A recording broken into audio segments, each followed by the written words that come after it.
মাছওয়ালা ভাইয়া, আপনার নাম কি? আমার নামই রুইতন, রুইতন খান।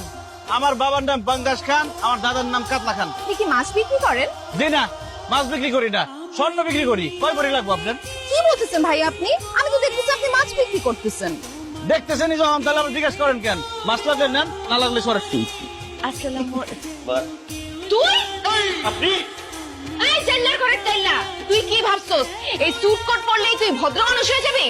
তোর কত বড় সাহস, তুই আমাকে বিয়ে করতে আমাদের বাড়ি পর্যন্ত চলে আসছস? এই নিয়ে 32টা বিয়া ভাঙলো, আমি কানবো নাকি খুঁজতে নাচবো? আল্লাহ রে, গায়ের মধ্যে এত পারফিউম দেই, এত আতর দেই, তারপরে মাছের গন্ধ কেন যায় না? আমগো গায়ের থেকে মাছের গন্ধ কোনোদিনই যাইবো না। আর এটা আমগো খানদানি ব্যবসা না। সুইট এগুলো কি বলতেছে? তুমি সত্যি জেলে তুমি মাছ বিক্রি করো? মিথ্যা কথা বলতেছে। আমি জেলে হইতে যাবো কোন দুঃখে? আমি তো স্বর্ণ ব্যবসায়ী। আমি আর আমার বাবা দুজনে স্বর্ণ ব্যবসা করি, দুবাই থেকে স্বর্ণ আনি। কি তুই আর তোর বাপ স্বর্ণ বিক্রি করস? দোস্ত, তুই আমার কথা বিশ্বাস করতেছিস না তো? গা থেকে স্মেল নিয়ে দেখ, দেখবি মাছের বিচ্ছিরি গন্ধ আসতেছে। দেখ দেখ।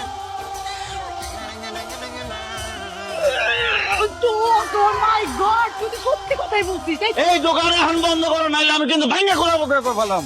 কেন? আমার মাছের দোকান থাকবি কেন? আমার বিয়ার বয়স হয়ে গেছে, এখন আমার বিয়া করতে হইব। এই মাছের ব্যবসা যতদিন থাকবো, এতদিন আমি বিয়াও করতে পারবো না, সংসারও করতে পারবো না। এই কই হইব না, আমি তো তোর বিয়ে ঠিক করে ফেলাইছি। ঠিক আছে আব্বা, সত্যি আমার বিয়া ঠিক করে ফেলাইছো? এই যে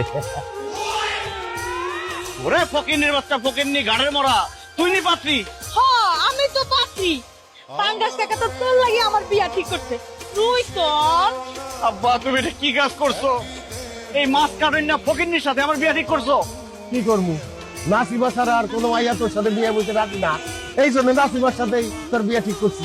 আব্বা, তোমার কি মাথা খারাপ হয়ে গেছে? সে বাজারের মধ্যে মাছ কাটে, এরকম একটা বেড়ির সাথে তুমি আমার বিয়া ঠিক করলা কোন আক্কেলে? আরে মাছ কাটলে সমস্যা কি?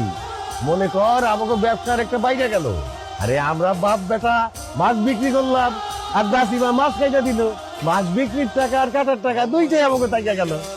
তারপর বাচ্চা কাচ্চা হইলে এখানে একটা ভাতের হোটেল খুলে পড়বো। আমাকে যে বাচ্চা কাচ্চা হইবো, ওগুলো মাছ কাটবো আর মাছ বেচবো। মানুষ যে খাইবো এসে ওই মাছ খাইবো, তখন আমার টাকা পয়সা সব থেকে দেবো। খুব বেশি ভালো হয়ে যায় না?